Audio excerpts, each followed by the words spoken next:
Shalom, salam sejahtera bagi kita semua. Salam STT Spirit, bertumbuh, berbuah, menuai. Baiklah, hari ini kita akan mengikuti bersama materi tentang digital ministry. Dan saya sangat mengharapkan untuk semua mahasiswa-mahasiswi dapat mengikutinya sampai dengan selesai ya. Karena nanti akan ada tugas yang harus dikerjakan lewat materi ini. Dan tentunya sebelum kita memulaikan materi, kita sama-sama berdoa. Mari kita berdoa. Tuhan Yesus yang penuh kasih, kami bersyukur atas kasih-Mu yang tak terbatas dan kesempatan yang Engkau berikan kepada kami semua untuk belajar dan berkembang. Dan pada saat ini kami datang ke hadapan-Mu dengan hati yang terbuka, memohon agar Engkau memimpin setiap langkah kami dalam memahami dan mengaplikasikan prinsip-prinsip pelayanan digital ini. Tuhan Yesus, Engkau adalah sumber hikmat yang tak terhingga. Berikanlah kepada kami pertolongan, pengetahuan yang benar, dan penuhi hati kami dengan semangat untuk menggunakan teknologi dan media digital ini sebagai sarana untuk memberitakan kabar baik, melayani sesama, dan memuliakan nama-Mu. Kami sadar bahwa dunia ini terus berkembang dan kami ingin menjadi alat yang efektif bagi kerajaan-Mu dalam dunia digital ini. Kiranya Roh Kudus-Mu yang akan membimbing setiap pikiran kami sehingga apa yang kami pelajari hari ini dapat memperkuat iman dan membantu kami semakin dekat kepadamu. Jadikanlah setiap pengetahuan yang kami peroleh bukan hanya sebagai informasi, tetapi juga sebagai panggilan untuk bertumbuh dalam kasih dan pelayanan. Kami serahkan waktu ini ke dalam tangan-Mu dengan percaya bahwa Engkau yang akan memimpin kami. Dalam nama Tuhan Yesus Kristus kami berdoa. Haleluya. Amin. Ya, baiklah, saya mau menyapa untuk semua mahasiswa dan mahasiswi yang terkasih dimanapun berada. Kita terpisah ya jarak dan waktu, namun kita selalu dipertemukan dalam kasih Kristus tentunya. Sebelumnya saya mau memperkenalkan diri. Perkenalkan, nama saya Gladys Octavia Lanti STH MPD. Saya terbilang dosen baru ya di STT Spirit. Usia saya 30 tahun dan saya sudah berkeluarga, berdomisili di Bitung, Sulawesi Utara. Pelayanannya di Gepiri Batra Misi Manembo-Nembo Atas. Salam kenal dan semoga kita semua dapat mengikuti perkuliahan ini dengan baik. Baiklah, kita akan segera memulaikan materi kita di hari ini tentang digital ministry. Nah, di zaman sekarang ya tentunya kita semua sudah tidak asing lagi dengan kata digital. Karena zaman sekarang kan apa-apa semuanya sudah serba digital. Nah, apa itu digital ministry? Jadi digital ministry ini adalah cara baru gereja melayani dalam dunia digital bersama dan untuk generasi digital dengan cara yang digital ya. Ini seperti ladang baru ya, cara baru dan budaya yang baru dalam pelayanan. Tujuannya adalah yang tentu memberdayakan gereja agar bisa saling melayani dan juga dapat menjangkau generasi digital ya melalui konten dan platform yang relevan. Juga melakukan pelayanan sesuai dengan firman Tuhan, tapi dengan cara yang kreatif sesuai dengan zaman sekarang tentunya ya. Nah, contoh-contoh kegiatan digital ministry ini adalah seperti kalau kita lihat bersama, kalau tiap hari Minggu ya biasanya ada siaran langsung atau live ibadah melalui platform online, entah itu dari YouTube, Facebook ataupun TikTok ya. Nah, digital ministry juga itu kita lihat bisa seperti konten rohani di media sosial ya, seperti video-video di YouTube atau ada podcast atau tulisan-tulisan yang diedit sedemikian rupa sehingga dapat menyampaikan firman Tuhan dan kita bisa melihat juga lewat platform-platform yang ada. Intinya bahwa digital ministry ini adalah upaya gereja untuk tetap relevan dan efektif dalam menjangkau orang-orang di era digital ini. Contoh kecilnya adalah sama seperti saat ini ya, ketika kita mengikuti kegiatan perkuliahan tapi karena kita terpisah jarak dan waktu ya, sehingga kita mempergunakan digitalisasi ini untuk bisa menjangkau tentunya mahasiswa-mahasiswa yang ada di luar yang tidak dapat bertatap muka langsung. Jadi kita menggunakan media seperti YouTube ini untuk melakukan pembelajaran rohani tentunya dan dapat diakses di mana saja asalkan kita punya kuota ya. Juga dapat mempermudah ya. Kita juga bisa mengatur waktu yang ada. Kalau kita sibuk, kita bisa akses kembali lagi di jam-jam yang free tentunya ya. Ya, berikutnya adalah sejarah digital ministry. Nah, digital ministry atau pelayanan digital ini adalah perpaduan antara iman dan teknologi yang semakin populer di era modern ya. Meski sulit menentukan tanggal pasti lahirnya digital ministry ini, namun kita bisa melacak perkembangannya melalui beberapa tonggak penting. Yang pertama adalah awal mulanya yaitu penggunaan teknologi dalam gereja ya. Penggunaan teknologi sederhana seperti radio, televisi ya untuk siaran beribadah. Tentunya ini sudah kita ketahui dimulai sejak pertengahan abad ke-20 ya. Jadi semenjak awal-awal abad ke-20 sudah ada radio, sudah ada televisi. Meskipun belum berwarna ya pada saat itu, sudah ada beberapa gereja ya, beberapa pelayanan yang menggunakan sarana radio dan televisi ini untuk menyalurkan berkat lewat renungan, khotbah, lagu-lagu rohani, kidung-kidung pujian di radio dan televisi. Kemudian seiring berkembangnya zaman ya, sudah ada yang namanya email dan forum online. Dengan munculnya internet, email, dan forum online ini menjadi alat komunikasi awal bagi komunitas-komunitas keagamaan ya. Sering kalau kita melihat di televisi ada acara rohani ya, kan kita sering melihat di sana. Mereka di sana mencantumkan email ya di bawah.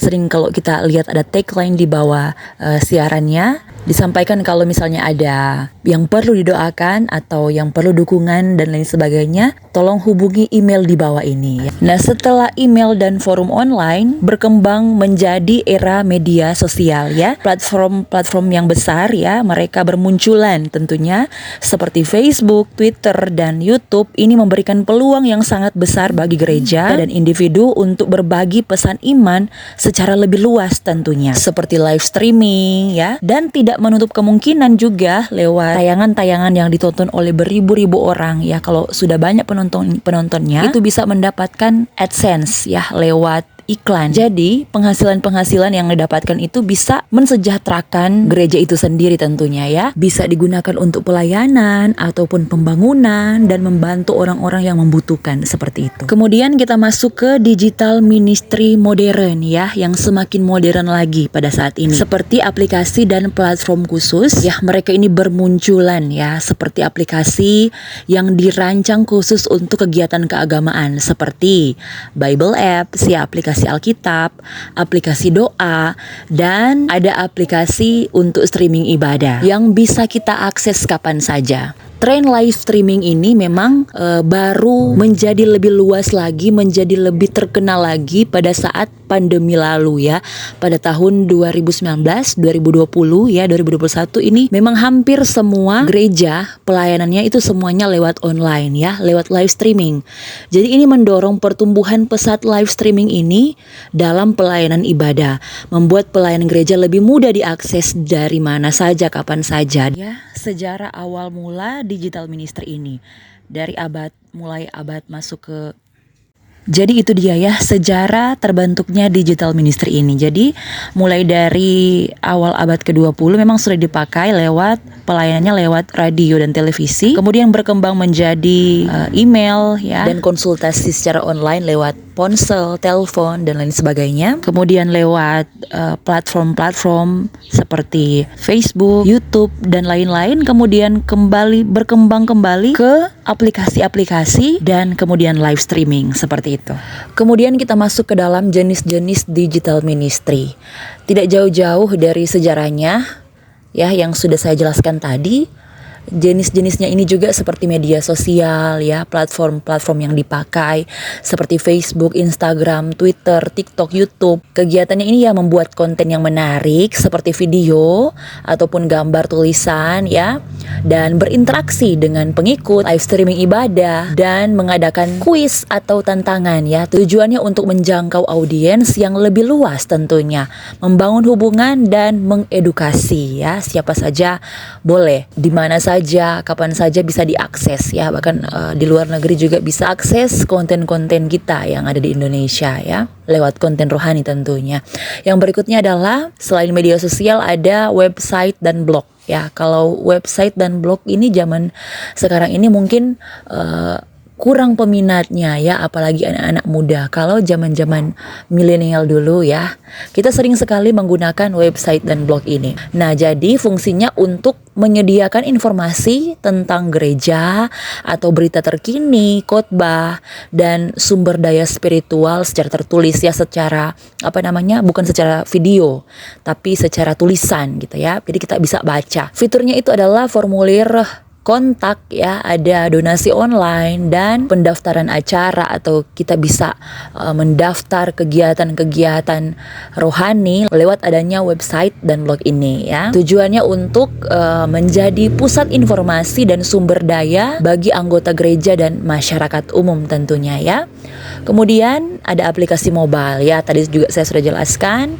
Fiturnya itu ada aplikasi Alkitab digital, ada renungan harian ya, kan biasa ya, ada aplikasi yang biasa kita download itu untuk membaca renungan setiap hari, karena memang di aplikasi tersebut khusus renungan harian itu kita bisa akses setiap hari, ada renungan-renungan yang baru tentunya ya. Ada juga notifikasi acara, kalau misalnya di event-event ya, kita bisa langsung update lewat aplikasi tersebut. Misalnya ada konser online rohani atau ada konser live rohani di Manado, jadi kita bisa tahu lewat adanya aplikasi notifikasi acara-acara rohani. Dan juga ada fitur komunitas rohani tentunya ya. Jadi semuanya ini ada aplikasinya, kita bisa langsung download di App Store atau Play Store. Tujuannya ini untuk mempermudah, sekali lagi, untuk mempermudah kita semua, mempermudah anggota gereja untuk mengakses konten spiritual kapan saja dan di mana saja. Jadi semuanya dipermudah ya lewat adanya digitalisasi ini. Yang berikutnya adalah pandangan iman Kristen terhadap digital ministry ini. Nah, pandangan iman Kristen terhadap digital ministry ini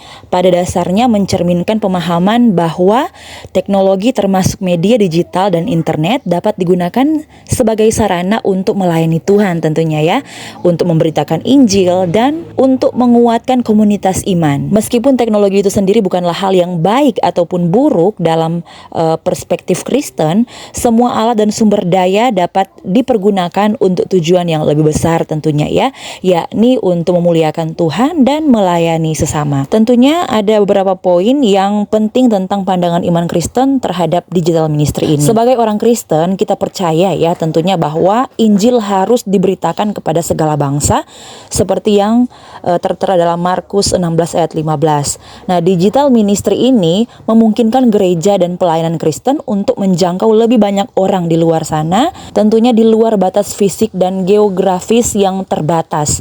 Media digital ini seperti situs web, media sosial, aplikasi, dan platform streaming memberi kesempatan untuk berbagi pesan Kristus secara lebih luas dan tentunya lebih efektif lagi, baik kepada orang-orang yang belum mengenal Yesus maupun kepada mereka yang sudah percaya tetapi membutuhkan penguatan iman. Nah, amanat agung dalam Matius 28 ayat 18 hingga ayat yang ke-20 memanggil orang Kristen untuk menjangkau bangsa-bangsa di seluruh dunia.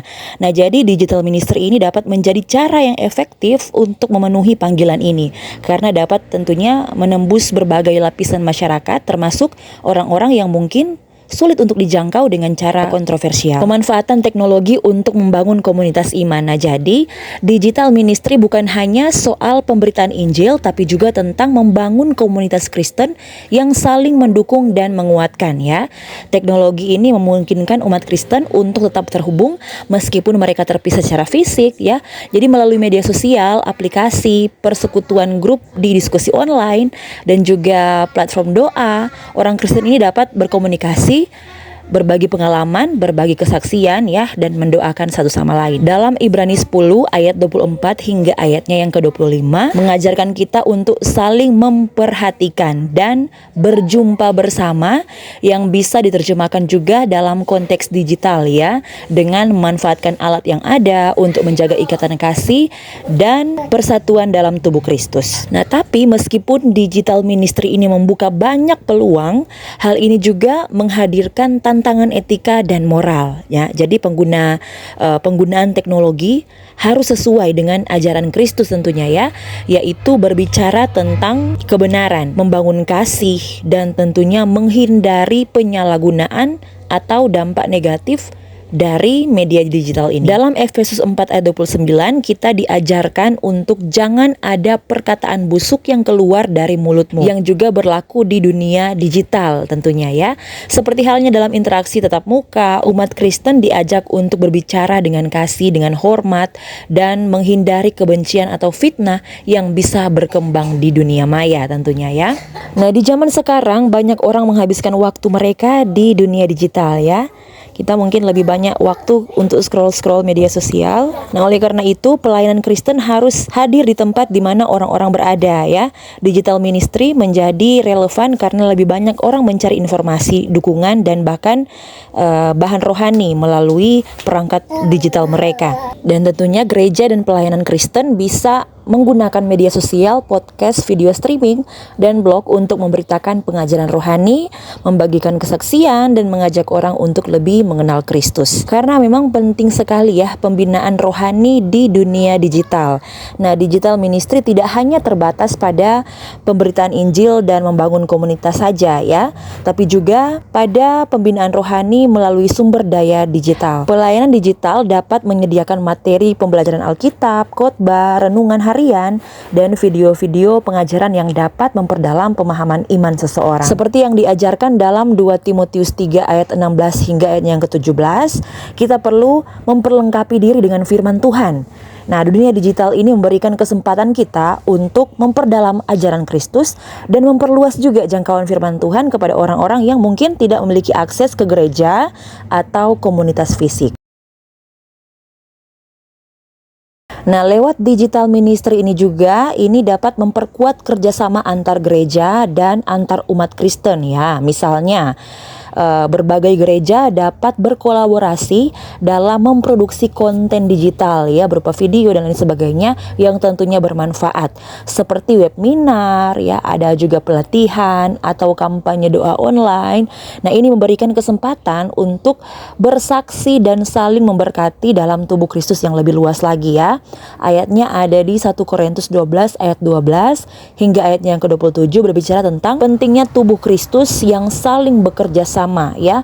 Dalam konteks digital ini bisa berarti gereja-gereja di seluruh dunia dapat berkolaborasi dalam pelayanan untuk saling membangun. Nah, jadi kesimpulannya, digital ministry ini dilihat dalam iman Kristen sebagai alat yang sah dan tentunya bermanfaat untuk memperluas jangkauan pelayanan dan pemberitaan Injil, serta sebagai cara untuk menguatkan komunitas iman.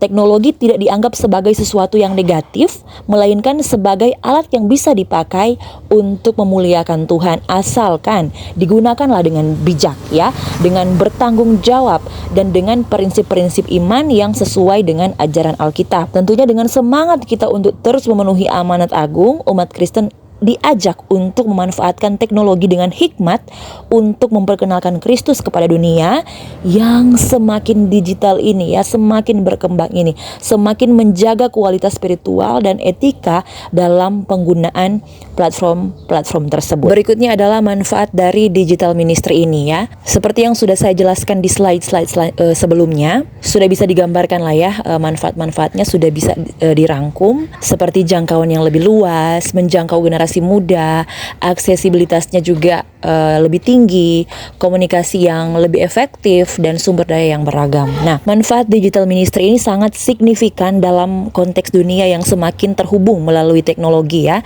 Jadi digital ministry ini atau pelayanan melalui platform digital memiliki banyak manfaat bagi gereja, pelayanan, dan umat Kristen di seluruh dunia.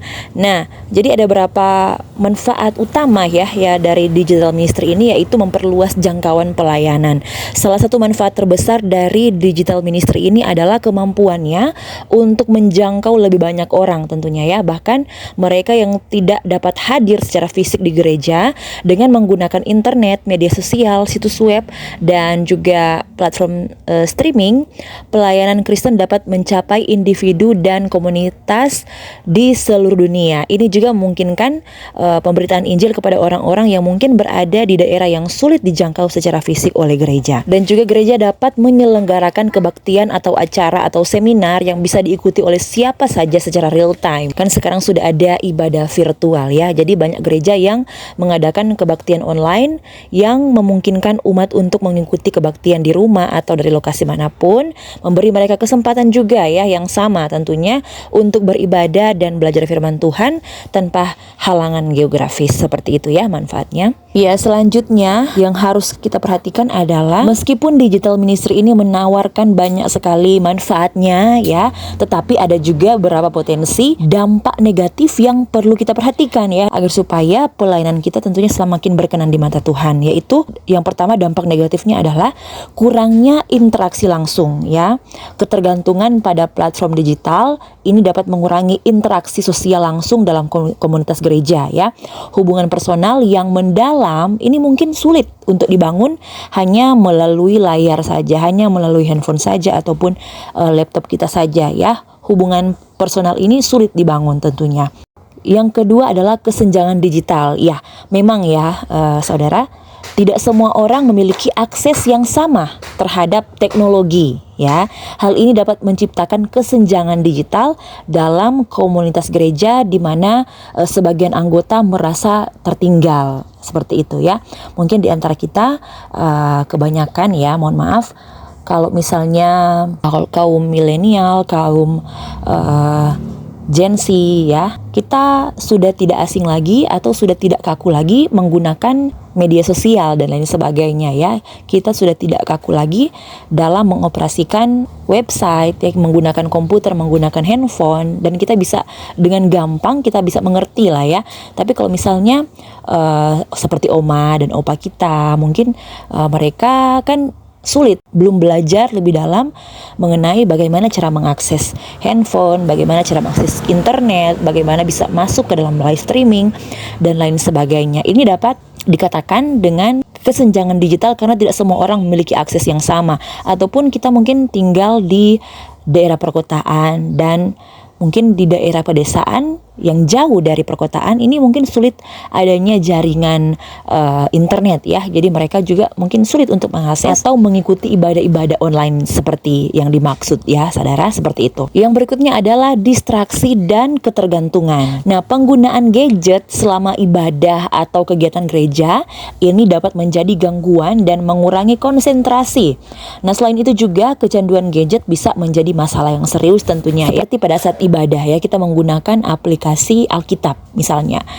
Nah, tetapi setelah menggunakan aplikasi Alkitab, kita tergoda untuk melakukan hal-hal yang lain di lewat handphone kita ya, seperti pada saat khotbah ya, kita hanya scroll media sosial ya, seperti itu. Itulah dampak negatifnya distraksi dan ketergantungan pada gadget ini sendiri. Yang berikutnya adalah privasi dan keamanan data. Nah, penggunaan platform digital melibatkan pengumpulan data pribadi. Ini menimbulkan resiko pelanggaran privasi dan keamanan data. Yang berikutnya adalah kurangnya kedalaman spiritual. Nah, interaksi secara online mungkin tidak memberikan kedalaman spiritual yang sama seperti pengalaman beribadah secara tatap muka. Nuansa spiritual yang lebih personal bisa sulit ya untuk ditangkap dalam format digital seperti itu. Kalau misalnya kita menghadiri ibadah secara live ya, secara tatap muka bersama dengan rekan-rekan jemaat yang ada, kita pasti lebih, pengalaman spiritualnya itu pasti lebih kena ya dibandingkan dengan kita ibadah sendiri lewat media handphone atau media laptop seperti itu. Yang berikutnya adalah fokus berlebihan pada kuantitas. Nah, terkadang ada kecenderungan untuk lebih fokus pada jumlah pengikut atau interaksi online daripada kualitas hubungan dan pertumbuhan spiritual ya.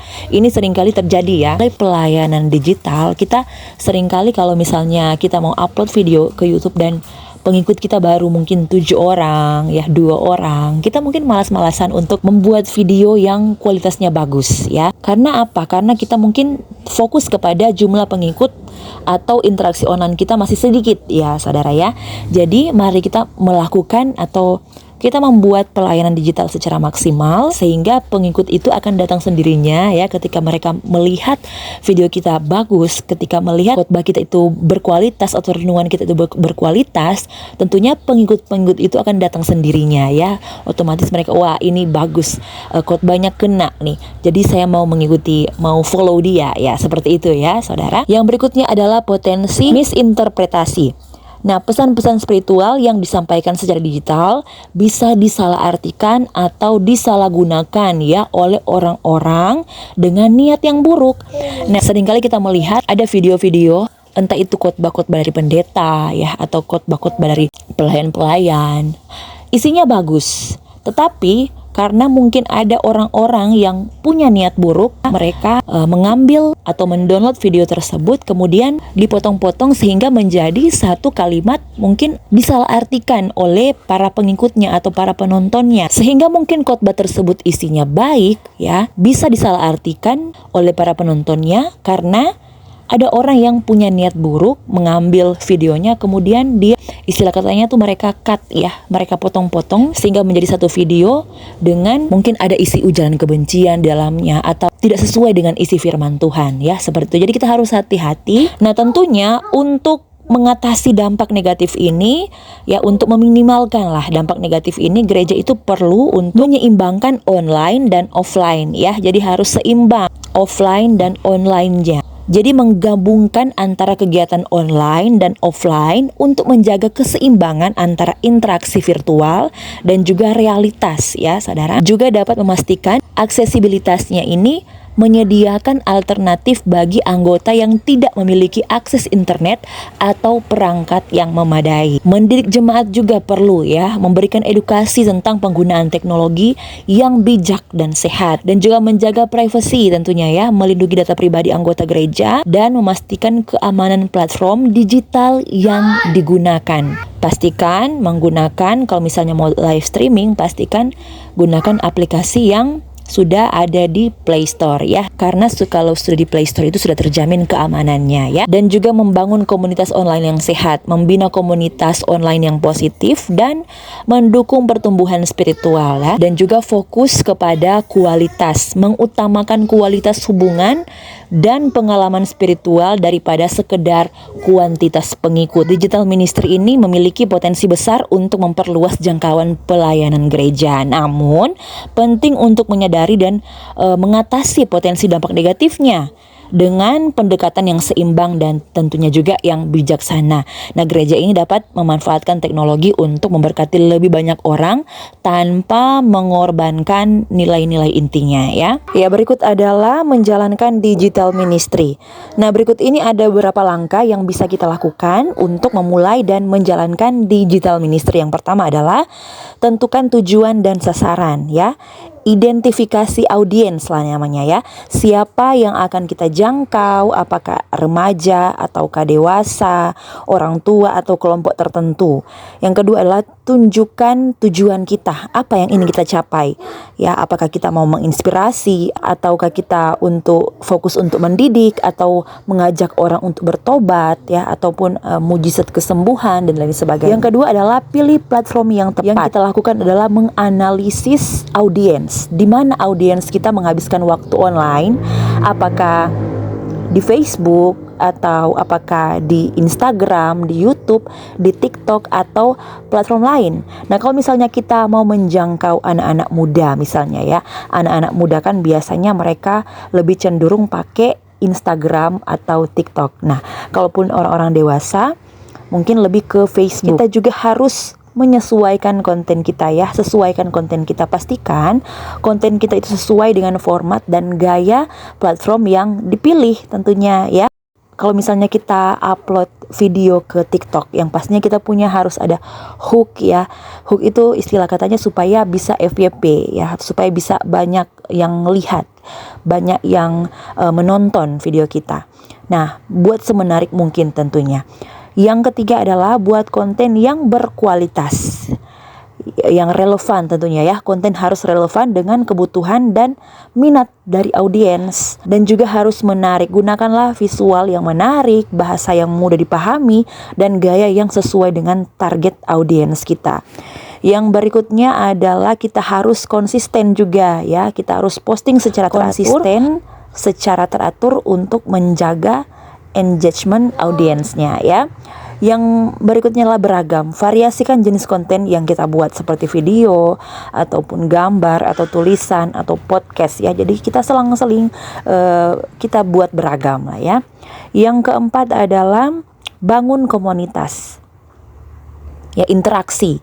Ajak audiens kita untuk berinteraksi melalui komentar ataupun fitur lainnya yang ada di video tersebut ya. Buat grup kita juga bisa gunakan hashtag, kita bisa gunakan hashtag yang relevan ya untuk meningkatkan jangkauan postingan kita ya. Yang kelima adalah ukur dan evaluasi. Analisis metrik ya, pantau jumlah pengikut kita, engagement juga dan jangkauan postingan kita ya. Lakukan perbaikan kalau misalnya ada kesalahan-kesalahan atau ada komentar-komentar yang membangun. Jadi kita harus sesuaikan strategi kita berdasarkan data yang diperoleh. Yang keenam adalah jalin kerjasama ya, berkolaborasi, bekerja sama dengan gereja lain atau organisasi lain terkait untuk memperluas jangkauan tentunya ya.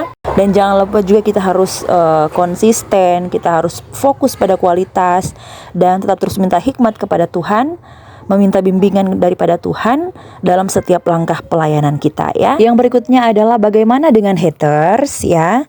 Menghadapi haters dalam pelayanan digital ini adalah hal yang umum terjadi ya. Berikut ini ada beberapa cara, tips agar bisa kita lakukan untuk menghadapi haters ini. Yang pertama adalah tetap tenang dan positif. Jangan terpancing ya, karena reaksi emosional hanya akan memperparah situasi. Kita harus fokus pada pesan positif. Kita harus mengingatkan pada diri kita sendiri apa tujuan utama pelayanan kita, dan jangan berikan perhatian berlebihan kepada haters ya, karena memang haters hanya bisa mencari perhatian ya. Dengan mengabaikan mereka tentunya kita mengurangi daya tarik mereka tentunya ya. Blokir atau laporkan jika komentar sudah terlalu jauh. Ada fitur laporkan ya, jangan ragu untuk mengambil tindakan untuk memblokir. Yang ketiga adalah fokus pada komentar positif. Dan hindari perdebatan, karena perdebatan yang panjang hanya akan menguras energi kita ya. Tingkatkan terus kualitas konten kita, karena konten yang baik, yang berkualitas akan menarik audiens yang tepat tentunya ya. Relevan yang bermanfaat tentunya, pastikan konten Anda, konten kita memberikan nilai tambah bagi audiens kita. Bangun komunitas yang kuat ya, libatkan audiens, ajak mereka untuk berinteraksi dan berbagi. Cari dukungan ya, berbagi dengan sesama pelayan. Bicarakan tentang apa yang kita hadapi ya. Jaga kesehatan mental kita, luangkan waktu untuk diri sendiri, dan ingat tujuan utama kita. Fokus kepada misi, jangan biarkan haters mengalihkan fokus kita dari tujuan pelayanan. Dan ada tips tambahan juga, kita gunakan fitur privasi, batasi siapa saja yang bisa melihat dan berkomentar kepada postingan kita ya. Kita bisa filter komentar yang tidak baik tentunya ya. Libatkan tim, jika kita memiliki tim, libatkan mereka dan bisa mengelola komentar. Jaga kesehatan mental, lakukan kegiatan yang menyenangkan untuk mengurangi stres. Dan kita juga harus, penting ini ya, kita harus tahu bahwa tidak semua kritik adalah negatif. Terkadang kritik bisa menjadi masukan yang berharga bagi kita. Bedakan antara kritik yang membangun dengan serangan pribadi ya. Itu dia tips-tips bagaimana cara menghadapi haters saat kita sementara terjun ke dunia digital dalam pelayanan. Ya, sebagai penutup, kita telah mempelajari bagaimana teknologi digital bukan hanya menjadi alat, tetapi juga dapat menjadi sarana yang sangat efektif dalam memperkuat pelayanan dan misi gereja. Nah, digital ministry ini membuka peluang yang sangat besar untuk menjangkau lebih banyak jiwa, mengembangkan komunitas, dan tentunya menyebarkan pesan kasih Tuhan dengan cara yang lebih relevan dan inovatif di dunia yang semakin terhubung secara digital. Jadi mari kita gunakan pengetahuan ini dengan bijaksana, penuh tanggung jawab, dan semangat untuk melayani lebih banyak orang, baik dunia maya maupun di dunia nyata. Semoga apa yang bisa kita pelajari hari ini dapat memberikan dampak yang positif ya, membawa transformasi dan mempermudah kita dalam mewujudkan visi pelayanan yang lebih efektif dan berdampak. Tuhan memberkati setiap langkah kita dalam pelayanan digital ini. Terima kasih atas perhatian dan partisipasinya. Semoga kita semua terus diberkati dalam setiap usaha pelayanan kita. Shalom, sampai jumpa.